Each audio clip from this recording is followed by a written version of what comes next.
Vamos a continuar con Mateo. Seguimos en el Sermón del Monte. Estamos por concluir. De hecho, lo que estamos viendo son las aplicaciones después del versículo 12. Prácticamente el versículo 12 de Mateo 7 es la conclusión, y lo que sigue de ahí en adelante hasta terminar el capítulo 7 son aplicaciones prácticas. Jesús está aplicando el Sermón del Monte al corazón de sus oyentes. Y el Sermón del Monte es una correcta interpretación de la ley, no una práctica meramente externa, sino en el corazón.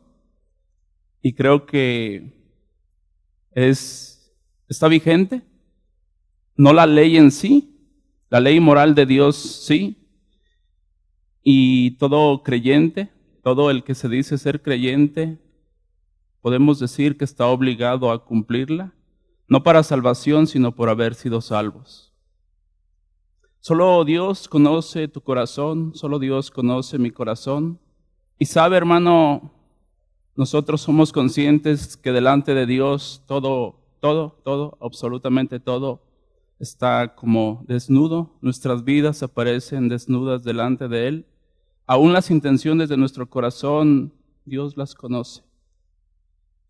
Y ante eso, debemos buscar ser lo mejor transparentes posibles. Y con ello, hermano, no quiero decir, no estamos hablando de perfección, porque no podemos ser perfectos. Somos perfectos en posición por el sacrificio de Jesucristo puesto a nuestra cuenta. Esa es nuestra perfección. Leí en la semana algo acerca, era una reflexión y decía: mi justicia está en los cielos. Quien lo expresaba. Y estaba hablando de Jesucristo, que su justicia estaba a un lado del Padre. Y esa es nuestra justicia. Pero en práctica nosotros debemos reflejar que verdaderamente hemos sido justificados. Entonces, es necesario que reflexionemos, que meditemos en su palabra, y si hay cosas en las cuales debemos cambiar, pues cambiar, hermano. Es sencillo para expresarlo, pero a la hora de la práctica, pues no es sencillo. Pero aquí hay algo importante, hermano. Anteriormente, sin conocer de Dios y sin haber sido regenerados, sin el nuevo nacimiento, nos era imposible obedecer a Dios. Ahora que hay un nuevo nacimiento, que hemos sido regenerados, que se nos ha dado un corazón nuevo, tenemos la capacidad para poder obedecer. Entonces sí es posible obedecer. Le voy a pedir, hermano, que se ponga de pie. Vamos a orar. Vamos a orar, hermano, en esta mañana. Dispongamos nuestro corazón. Amado Dios, una vez más queremos presentar nuestra vida delante de ti, tal y como es. Queremos pedirte, Padre, que tú estés moviendo los corazones, que tu palabra esté redarguyendo. No queremos, Padre, que sea un regaño más. No es la intención de mi corazón, ni creo que sea el propósito de tu palabra, pero queremos en esta mañana sincerarnos delante de ti y reconocer nuestro pecado, reconocer que fallamos, reconocer que nos cuesta trabajo obedecer tu palabra, Dios. Ayúdanos, queremos contar con tu apoyo, sabemos que contamos con el Espíritu Santo a nuestro favor en nuestra vida y que nos ayuda a poder obedecer tu palabra. Gracias por cada uno de mis hermanos presentes. Tú conoces su corazón, conoces su vida y sabes en qué fallan. Gracias también por los que aún no han llegado y por alguna razón no están aquí. Tú la conoces, Padre, pero que pertenecen a esta iglesia local.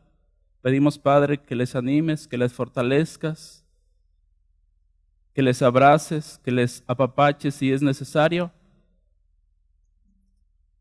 pero que estés fortaleciendo sus vidas. Gracias por tu amor, por tu misericordia, gracias por tu perdón.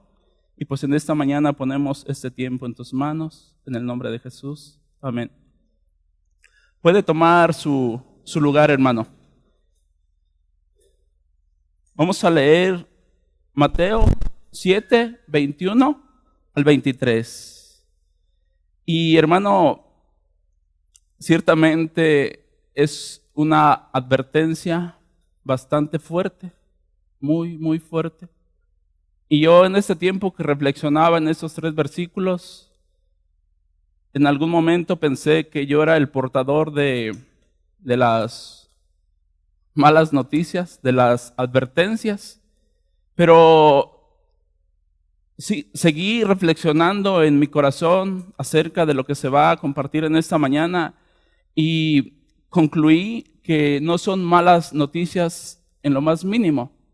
Hermanos, las advertencias más severas de Dios para nuestra vida están impregnadas de amor y de misericordia en vida. Porque después de muerto ciertamente es juicio, es pues principalmente juicio. Después de muerto, estas palabras no son nada alentadoras para quien las escucha, para quien las ha escuchado y para quien las va a escuchar. Entonces, hermano, en ese punto debemos reflexionar y vamos a leer la escritura para posiblemente haya estado siguiendo los sermones que se han compartido en este sermón del monte. Dice, no todo el que me dice Señor, Señor, entrará en el reino de los cielos, sino el que hace la voluntad de mi Padre que está en los cielos. Muchos me dirán en aquel día, Señor, Señor, ¿no profetizamos en tu nombre? Y en tu nombre echamos fuera demonios, y en tu nombre hicimos muchos milagros. Y entonces les declararé, nunca os conocí, apartados de mí, hacedores de maldad. Esta es una fuerte advertencia para nosotros, impregnada de amor y de misericordia. Hermano, el día de hoy mucha gente, muchos, estarán partiendo a la presencia, si eran creyentes, a la presencia de Dios, si no, a una eternidad sin Dios. Muchos estarán partiendo a la eternidad sin Dios. El punto, y no me refiero, hermano, a alguien que no conoce nada de Dios, aunque es una realidad, pero muchos estarán partiendo a la eternidad pensando que eran creyentes sin serlo. Eso es lo más triste, hermano. Y hoy, usted y yo que estamos aquí, usted ahí sentadito, yo aquí buscando explicar la palabra de Dios parado, es una muestra de amor y de misericordia de Dios para con nosotros.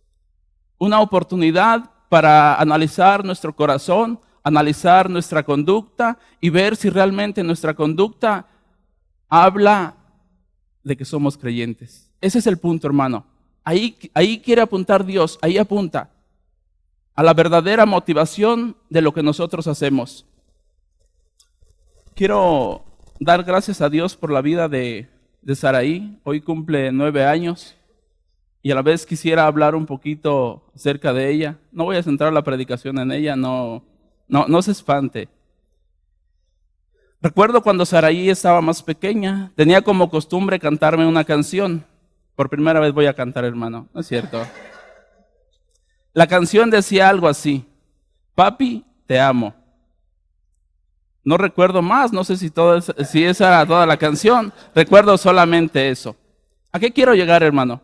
Y ciertamente pues me agradaba que me dijera mi hija, no recuerdo su voz, pero bueno, sí la recuerdo. Pero bueno, lo que decía me agradaba, pero en una ocasión ella me hizo enojar. Normalmente no me enojo con mis hijas ni con mi esposa, pero creo que fue la única vez que me enojé. Me hizo enojar y yo le dije lo siguiente: si no me obedeces, no quiero que me vuelvas a cantar más esa canción. Le dije a mi hija. Y creo que sí estaba molesto. Y mi esposa me recordaba ahora que decidí introducir el mensaje con esto. Dice, algo se te olvida, dice, yo estaba contenta pues. Entonces, hermano, el amor está impregnado de obediencia y la obediencia está impregnada de amor. Ese es un ejemplo, algo que pasó con mi hija y yo creo que ella ya lo olvidó. Pero Si nosotros decimos que amamos a Dios con todo nuestro corazón y no obedecemos, ¿qué mensaje estamos transmitiendo? Pues que realmente no lo amamos, que realmente nuestra obediencia solamente es de boca para afuera. Y mismo Jesús dijo, este pueblo de labios me honra, pero su corazón está alejado de mí, enseñando como mandamiento, como palabra de Dios, mandamientos de hombres. Y ahí es donde quisiera apuntar, y ahí es donde desea Dios apuntar a nuestra obediencia. Si nosotros decimos que amamos a Dios, debemos obedecerle, hermano. Entonces, ahí termina la ilustración de mi hija. Hermano, mi deseo en esta mañana es que podamos reflexionar a la luz de la palabra de Dios y sabiendo que Dios conoce nuestro corazón, ¿cómo luce nuestra obediencia? ¿Cómo luce nuestra obediencia? Sabiendo que lo que hemos leído es una fuerte advertencia para quien dice ser creyente y realmente no lo es.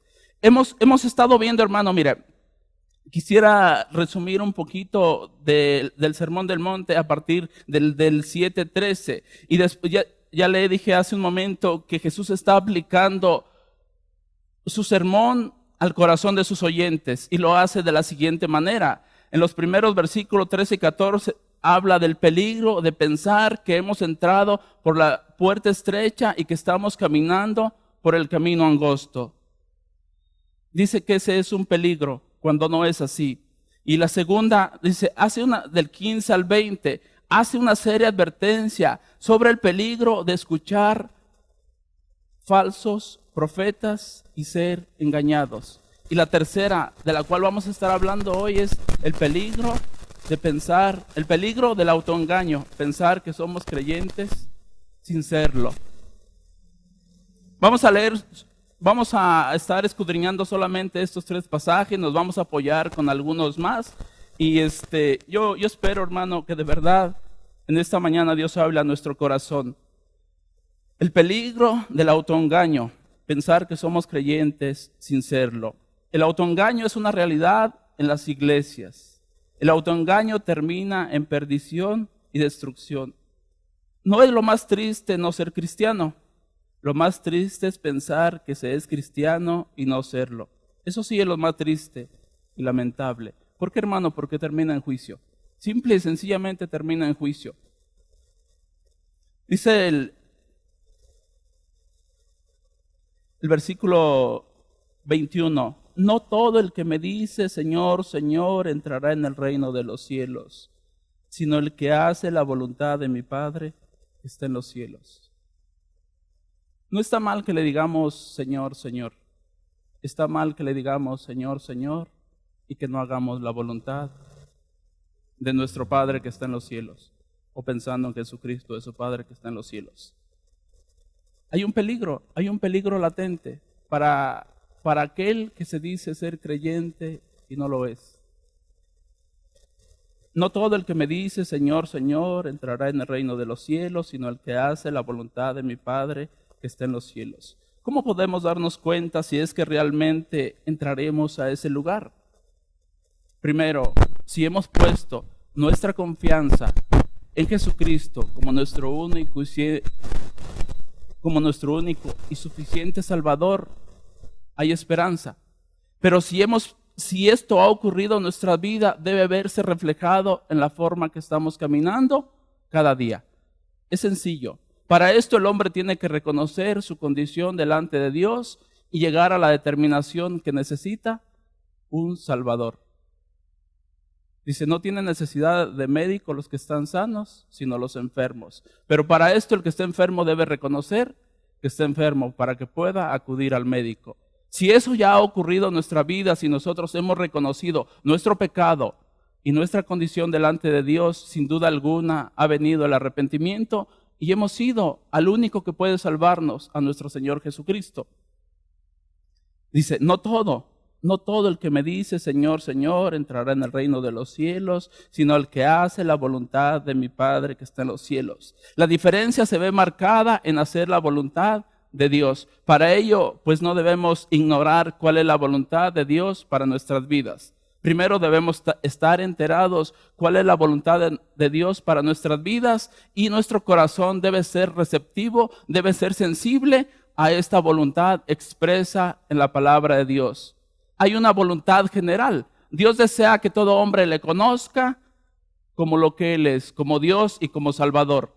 Si en esto ya tenemos el conocimiento y ya hemos decidido, hay una voluntad particular, y cuando hablamos de una voluntad particular de Dios para cada uno, podemos hablar de servicio.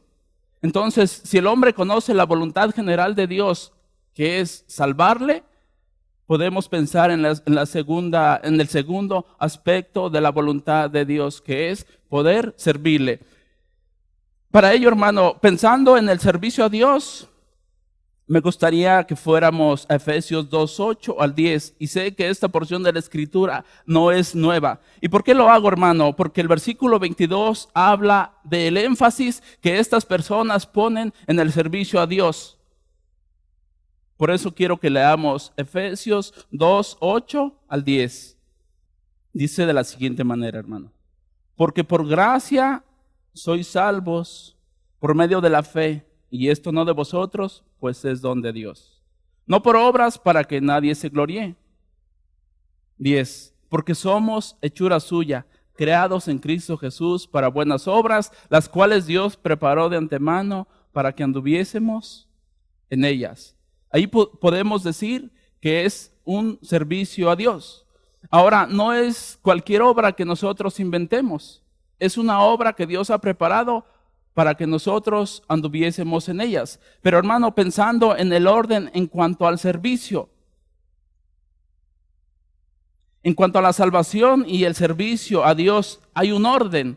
Primero debemos ser criados. Esto significa que tenemos una relación personal con nuestro Señor, a quien rendiremos nuestras vidas, nuestra vida en santo servicio y obediencia. No es para salvación, es por haber sido salvos. Es el resultado de ser salvos. Una vida consagrada siempre podrá estar al servicio de Dios. Sencillamente, hermano, una vida consagrada siempre podrá estar al servicio de Dios. Una vida que no es consagrada puede hacer un servicio a Dios, pero no es un servicio que agrade. Entonces, Dios nos llama a que consagremos nuestra vida y que podamos servirle. Primeramente, conocerle como nuestro Salvador, y después poder ofrecer un servicio. En cuanto al versículo 22 de Mateo 7, podemos ver que el énfasis que ellos hacían en cuanto al servicio no tenía ningún sentido delante de Dios. Antes de ir ahí, me gustaría que fuéramos, alguien que me lea Romanos 12, 1 y 2. Anteriormente, en el Antiguo Testamento se ofrecían sacrificios, y los sacrificios que se ofrecían eran sacrificios muertos para agradar a Dios. Ahora Pablo nos dice, por las misericordias que hemos recibido, está hablando de los capítulos anteriores, del 1 al 11, y inicia con esto: por las misericordias recibidas nos invita a que presentemos nuestros cuerpos en sacrificio vivo y aceptable delante de Dios. Y esto habla de consagración. El hecho de que nuestro cuerpo no esté muerto y que podamos presentarlo a Dios como un sacrificio, no quiere decir que podamos quitar ese sacrificio en el momento que queramos. Habla de permanecer como sacrificio vivo a nuestro Dios, agradable, aceptable. Y para ello, pues tiene que ser un sacrificio limpio, apartado del pecado. Entonces, en el Antiguo Testamento era un sacrificio muerto, en el Nuevo Testamento es un sacrificio vivo, y se refiere a nuestras propias vidas, y está hablando de consagración a nuestro Dios, a nuestro Señor Jesucristo, para poderle servir. Pensando en cuanto al servicio, la vida cristiana no se edifica con palabras solamente, sino con obras que traducen el cumplimiento de la voluntad de Dios. De alguna manera, lo que hacemos debe reflejar nuestra obediencia a nuestro Dios, de alguna manera.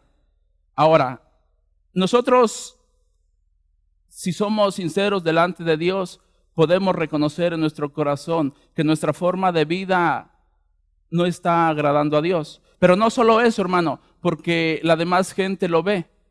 Y pensando en el contexto inmediato de lo que estamos leyendo en Mateo 7, lo que predicó Jezreel hace 8 días en cuanto a los falsos profetas y que nos hace una advertencia de que debemos ser cuidadosos en cuanto a lo que recibimos. Pero hermano, si nosotros estamos transmitiendo un mensaje, pues nosotros también somos profetas. El profeta es el que transmite un mensaje. Ahora este mensaje que estamos transmitiendo, más allá de lo que podamos expresar con nuestras palabras, también estamos transmitiendo un mensaje con lo que hacemos. Y si este mensaje que transmitimos con lo que hacemos no es congruente con lo que dice la Escritura, entonces pudiéramos ser falsos profetas. ¿Por qué? Porque estamos transmitiendo un mensaje con nuestra forma de vida y ese mensaje no es congruente ni con lo que decimos ni con la palabra de Dios. Principalmente no es congruente con la palabra de Dios. Y ahí Dios hace un llamado para con usted y para conmigo también. Hace un llamado a que debe ser congruente ese mensaje y que no caigamos en la calidad de falsos profetas. Pero no solo eso. Sería falso profesante o falso creyente. Y Dios advierte severamente en este sentido, hermano. Vamos a ver algunas características de un verdadero profesante y siervo. Llamarle Señor a Jesús tiene sus implicaciones. Significa que no somos dueños de nuestra voluntad. Significa que seremos incondicionales. Significa también que estaremos disponibles en todo momento. Significa que no nos pertenecemos. Significa que debemos negarnos a nosotros mismos. Estas serían las implicaciones en nuestra vida cuando decimos que Jesús es nuestro Señor y que decimos Señor, Señor. Entonces, son características que hablan de una relación personal con nuestro Señor Jesucristo, que somos incondicionales. Debemos ser incondicionales para obedecerle y para servirle. No podremos servirle si no estamos obedeciendo. O el mismo servicio es un llamado a la obediencia. Entonces, estas son algunas características de una relación, pudiéramos decir, de patrón a amo. Nuestro Señor Jesucristo, nuestro Señor, y nosotros sus servidores. Y son algunas características que deben verse reflejadas. Para ello, hermano, me gustaría que vayamos a Mateo 8, 20 y 22. Y un poquito adelante.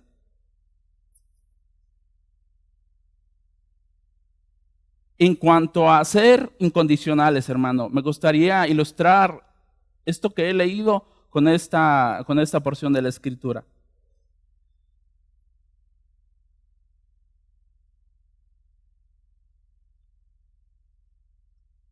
Vamos a leer desde el 18, hermano. Dice, viéndose Jesús rodeado de mucha gente, mandó pasar al otro lado. Y vino un escriba y le dijo, Maestro, te seguiré a donde quiera que vayas. 20. Jesús le dijo, las zorras tienen guaridas y las aves del cielo nidos, mas el Hijo del Hombre no tiene dónde recostar su cabeza. Otro de sus discípulos le dijo, Señor, permíteme que vaya primero y entierre a mi padre. Ese no estaba tan dispuesto. Jesús le dijo, sígueme, deja que los muertos entierren a los muertos. Aquí vemos dos clases de personas que buscaban seguir a Jesucristo. Le dijo, te seguiré a donde quiera que vayas. Ahora, hermano, en una relación personal, en una relación de pareja, se agradece, siempre se va a agradecer la sinceridad.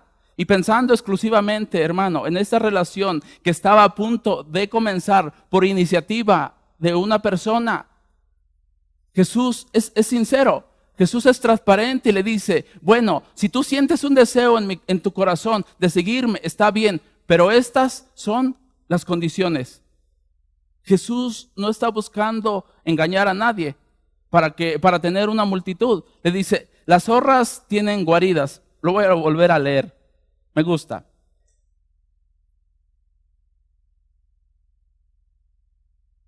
Jesús le dijo, las zorras tienen guaridas y las aves del nido, las aves del cielo nidos, mas el Hijo del Hombre no tiene dónde recostar su cabeza. Si estás dispuesto a seguirme, está bien. Esas son las condiciones. No nos dice ahí qué contestó él después de que le dijeron las condiciones. Muchas de las veces nosotros hemos determinado en nuestro corazón seguir a Jesús en cuanto a servicio y que va de la mano en aceptarle como nuestro Salvador. Pero una vez que las condiciones empiezan a cambiar, nosotros empezamos a ceder y decir, bueno, como que no estaba tan seguro de lo que te dije. Y empezamos a ser menos comprometidos con un compromiso que hicimos, se supone, de corazón en cuanto las condiciones cambian. Pero en ese aspecto, él no fue engañado. Jesús le dijo, estas son las condiciones. Si quieres seguirme, sin problema. Y más abajo vemos otro. Le dijo, bueno, deja que entierre primero a mi papá y después te sigo. Jesús le dijo, a él le dijo, no. Le dijo, deja que los muertos entierren a los muertos. Tú, sígueme. Hermano, independientemente de las circunstancias por las que estemos pasando, no importa cuán buena sea nuestra economía, no importa qué trabajo tan bueno tengamos, si hay un llamado de parte de Dios a seguirle, ¿cuál sería una actitud que esperaría Dios de nosotros? Que le sigamos.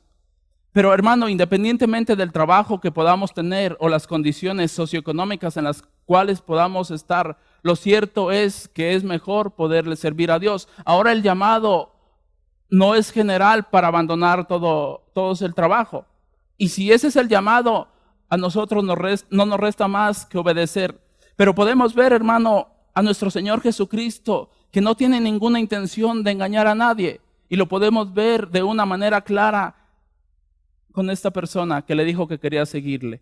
Entonces, hermano, yo creo que muchas de las veces cuando se comparte un mensaje, muchas de las veces sí no decimos lo que implica seguir a Jesucristo y pintamos un panorama irreal que realmente no va a ocurrir y hacemos una invitación a venir a Jesucristo y todo va a ser miel sobre hojuelas con la intención de que la persona venga a Jesucristo. Pero no es lo que nos dice la palabra de Dios. Dice, en el mundo tendréis aflicción, pero confiad en mí, yo he vencido al mundo. Entonces, ese es un mensaje completo. Y no debemos ni ser engañados, ni engañar a los demás, porque las cosas en algún momento de nuestra vida se van a poner difíciles. Y en esos momentos que se pongan difíciles, tendemos a retroceder. Pero en esos momentos de adversidad, en esos momentos difíciles de nuestra vida, debemos seguir confiando en lo que nos dice nuestro Señor Jesucristo, que nunca nos desamparará. Esa debe ser nuestra confianza y debe ser un servicio incondicional para con nuestro Dios y deben ser actitudes y cualidades que caractericen nuestra conducta de obediencia para con nuestro Dios si decimos tener una relación personal con nuestro Señor Jesucristo. Lo que hacemos no debe contradecir lo que decimos, hermano. Ese llamado es para usted, ese llamado es para mí, ese llamado es para todo aquel que desee seguir a Jesucristo como su Salvador y como su Señor de una manera voluntaria. Vale la pena gastar nuestra vida en el servicio para con nuestro Dios, hermano. Lucas 6:46 dice, ¿por qué me llamas Señor, Señor, y no haces lo que yo digo? Vamos a leer Lucas 8:21. Vamos a leer desde el 19. Entonces su madre y sus hermanos vinieron a él, pero no podían llegar hasta él por causa de la multitud. Y se le avisó diciendo, tu madre y tus hermanos están afuera y quieren verte. Él respondiendo les dijo, mi madre y mis hermanos son los que oyen la palabra de Dios y la hacen. Dice Jesucristo que esa es su verdadera familia. Si tu mamá y tus hermanos están afuera y te buscan. Y Él deja en claro quién es su familia. Y no es que estuviera negando a su madre y a sus hermanos. pero está dejando una enseñanza. ¿Quién verdaderamente son su familia? Hablando en un sentido espiritual. Todo aquel que oye la palabra de Dios y la hace. Entonces, hermano, insisto, si nosotros decimos tener una relación personal con nuestro Señor Jesucristo, debe ser caracterizada por la obediencia. La obediencia es el resultado de tener una relación. No se tiene una relación por la obediencia. Entonces, nosotros obedecemos porque tenemos una relación, porque se tiene una relación. Ese sería el orden, hermano. Y pensando, hermano, en el versículo 22 de Mateo 7, leamos versículo 22. Dice, muchos me dirán en aquel día, Señor, Señor, ¿no profetizamos en tu nombre y en tu nombre echamos fuera demonios y en tu nombre hicimos muchos milagros? Recuerda el estudio de qué es un cristiano, una de las primeras lecciones. Dice, muchos me dirán en aquel día, Señor, Señor, ¿no profetizamos en tu nombre y en tu nombre echamos fuera demonios y en tu nombre hicimos muchos milagros? 23 dice, y entonces les declararé, nunca os conocí, apartaos de mí, hacedores de maldad. Aquel día es el juicio final. Ahora, estas personas decían ser creyentes, pero si están en el juicio final, eso es prueba de que no eran creyentes en lo más mínimo. Es prueba de que no había una relación personal con nuestro Señor Jesucristo. Ahora, aquí hay algo importante. Dice, muchos me dirán en aquel día, Señor, Señor, ¿no profetizamos en tu nombre? Y en tu nombre echamos fuera demonios, y en tu nombre hicimos muchos milagros. Y entonces les declararé, nunca os conocí, apartados de mí, hacedores de maldad. Quiere decir, hermano, que independientemente del servicio que podían hacer para Dios, lo que realmente caracterizaba sus vidas era vivir una vida de pecado. Dice, nunca los conocí, apartados de mí, hacedores de maldad. Entonces era como una vida doble, porque hacían milagros, hacían cosas en cuanto a servicio para Dios, pero también practicaban el pecado. Su vida era caracterizada por vivir una vida de pecado.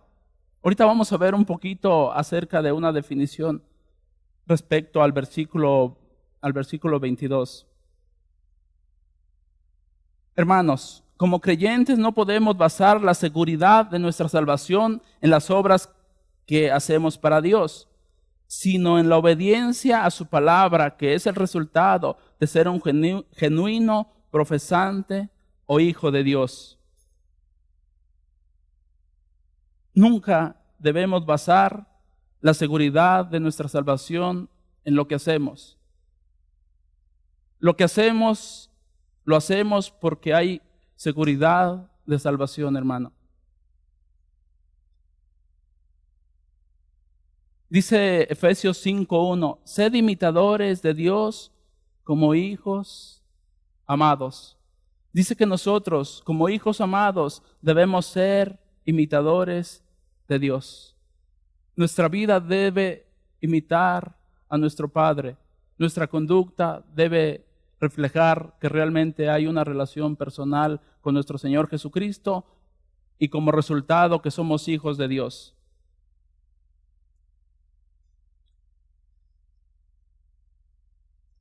Dice, entonces les declararé, nunca os conocí, apartados de mí, hacedores de maldad. La respuesta o confesión abierta de Jesús a tales personas que se describen aquí es triple. Antes de ello, me gustaría que leamos Juan 10, 27 y 28. Juan 10, 27 y 28. Ahí un poquito adelante, hermano.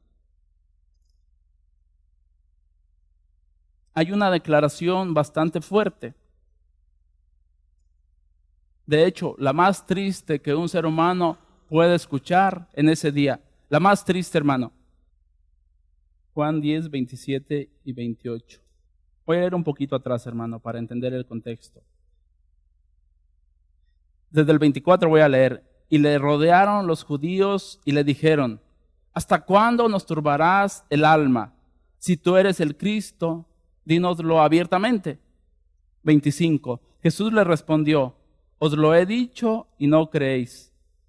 Las obras que yo hago en el nombre de mi Padre, ellas dan testimonio de mí, pero vosotros no creéis, porque no sois de mis ovejas, como os he dicho.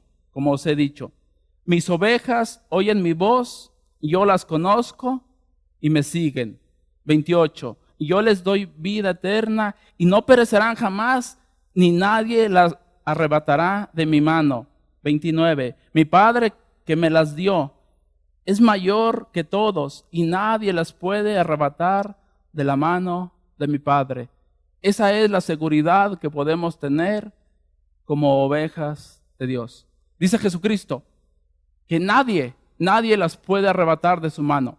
Pero lo que quería resaltar aquí, hermano, es el hecho de que las ovejas de Jesús le conocen, pero él dice: yo las conozco. 27. Ese es el versículo que quería leer, hermano. Leí muchos, pero ese es el que quería leer. Hacer énfasis en ese. Mis ovejas oyen mi voz, y yo las conozco y me siguen. Ahora pensemos, hermano, en la declaración del versículo 23. Dice Jesús que en ese día hay una declaración, y la declaración de Jesús para quien está al frente es que no las conoce. Nunca os conocí significa que nunca jamás habían entrado en la puerta estrecha en una relación personal y salvadora con Cristo. Esa era la realidad, hermano. Y por eso hemos enfatizado que había un autoengaño.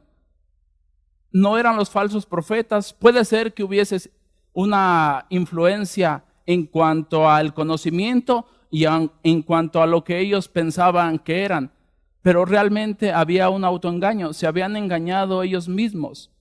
Entonces, hermano querido, ese es el punto, que nosotros debemos ser sinceros y analizar nuestro corazón cada día y ver si realmente hemos creído de verdad y si nuestra conducta refleja que hemos creído de verdad. Aquí era personas que no rechazaban a Jesucristo en algún sentido, pero su conducta no decía que realmente había una relación, pero ellos estaban engañados, porque no se trata de apostasía. Realmente estaban engañados. No había una relación con nuestro Señor Jesucristo, a quien se le dirige estas palabras tan severas. El 2 dice: apartaos de mí, es la sentencia reservada para los incrédulos, los enemigos del reino. Eso lo podemos ver en Mateo 25, 41. Luego dice: obradores de maldad. El término significa literalmente vivir sin ley o vivir quebrantando la ley. En resumen, estas personas que son rechazadas por Jesús viven o vivían en mentira, se engañaban a sí mismas, buscaban su propia justicia por medio de sus obras, aparentemente para Dios. De acuerdo a lo que leímos en el versículo 22, la seguridad de su salvación la tenían puesta en lo que ellas hacían para Dios, no en tener una relación personal con nuestro Señor Jesucristo. Entonces significa que vivían sin ley, vivían pues una vida pecaminosa delante de Dios. Y hay una fuerte declaración en ese tiempo. Vamos a leer Primera de Juan 2, 3 al 6. Primera de Juan. Vamos a leer desde el 1, hermano. Hijitos míos, estas cosas os escribo para que no pequéis. Y si alguno hubiere pecado, abogado tenemos para con el Padre, a Jesucristo el justo. Y Él es la propiciación por nuestros pecados, y no solamente por los nuestros, sino también por los de todo el mundo. Y en esto sabemos que nosotros le conocemos si guardamos sus mandamientos. El que dice, yo le conozco, y no guarda sus mandamientos, el tal es mentiroso y la verdad no está en él. Pero el que guarda su palabra, en este verdaderamente el amor de Dios se ha perfeccionado. Por esto sabemos que estamos en Él. El que dice que permanece en Él debe andar como Él anduvo. Estas son características que deben verse reflejadas en nuestra vida si decimos que verdaderamente conocemos a Dios y a su Hijo Jesucristo. Esto debe verse en nosotros, hermano. Obediencia a su palabra.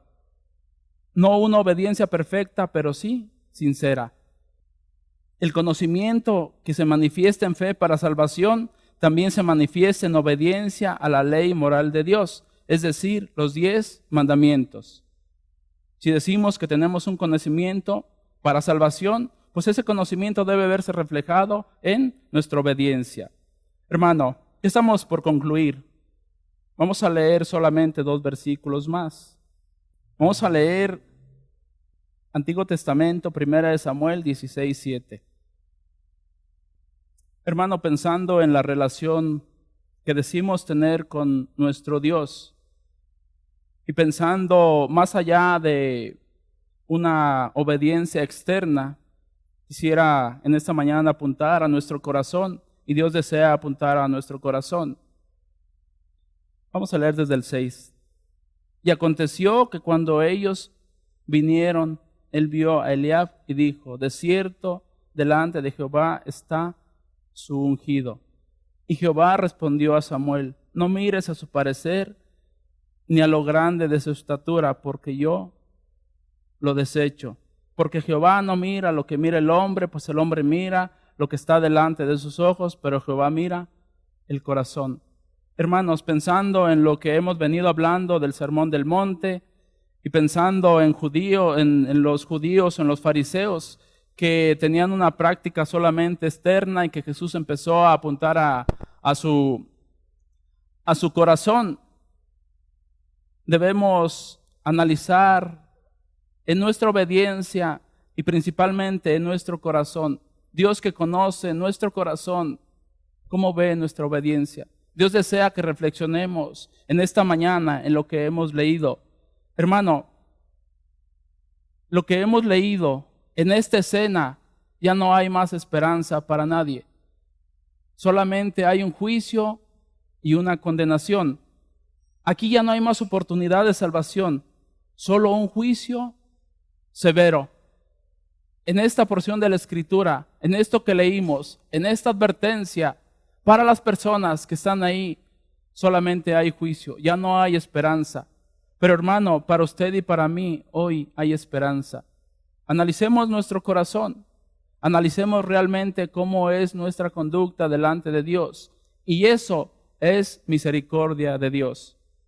El apóstol Pablo hacía una invitación a los corintios en 2 Corintios 13:5. Les hacía una invitación a que examinaran sus corazones si realmente estaban en la fe. 2 Corintios 13:5. Si alguien lo tiene, hermano, por favor, léalo. Hermano, Dios conoce nuestro corazón. Hay una advertencia bastante severa, pero en esa advertencia podemos ver amor y misericordia de Dios. Ese amor y esa misericordia es hoy en vida. Después de muerto no hay ninguna esperanza. Entonces, hermano, analicemos nuestro corazón. Esa es la invitación de esta mañana a la luz de lo que hemos leído, las diferentes porciones de la Escritura que hemos leído, y nuestra relación con nuestro Dios la debe caracterizar la obediencia a su palabra, no lo que podamos hacer para Dios.